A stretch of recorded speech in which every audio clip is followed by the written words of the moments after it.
പ്രേതകഥകളുറങ്ങുന്ന Ras al ഖൈമയിലെ ആ കൊട്ടാരം ആരായിരിക്കും വിലയ്ക്ക് വാങ്ങുക? വർഷങ്ങൾക്കപ്പുറം കുന്നിൻ മുകളിൽ ആളൊഴിഞ്ഞു കിടന്ന അൽഖാസിമി കൊട്ടാരം.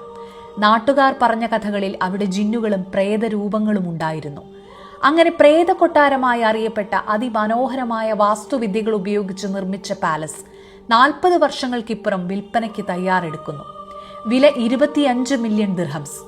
20,000 ചതുരശ്ര മീറ്ററുള്ള മനോഹരമായ കൊട്ടാരം, 4 നിലകൾ, 35 മുറികൾ. 50 കോടി ദിർഹംസ് ചെലവഴിച്ച് 1985 Sheikh Abdul Aziz bin Humaid Al ഖാസിമിയാണ് ഈ ആഡംബര കൊട്ടാരം നിർമ്മിച്ചത്. ഇസ്ലാമിക്, മൊറോക്കൻ, പേർഷ്യൻ, ഇന്ത്യൻ വാസ്തുവിദ്യാ ശൈലികളാണ് കൊട്ടാരത്തിന്റെ ഹൈലൈറ്റ്. ഫ്രാൻസ്, ബെൽജിയം എന്നിവിടങ്ങളിൽ നിന്നുള്ള അലങ്കാര ലൈറ്റുകൾ, അതിപ്രശസ്തമായ താസോസ് മാർബിളുകൾ, മേൽക്കൂരയിൽ ഗ്ലാസ് പിരമിഡ്, അങ്ങനെ ഒരുപാട് പ്രത്യേകതകൾ. വർഷങ്ങൾക്കു ശേഷം ഷെയ്ഖിന്റെ അവകാശികളിൽ നിന്ന് നിലവിലെ ഉടമ കൊട്ടാരം ഏറ്റെടുത്തു. പൊതുജനങ്ങൾക്ക് കാണുന്നതിനായി തുറന്നു നൽകി.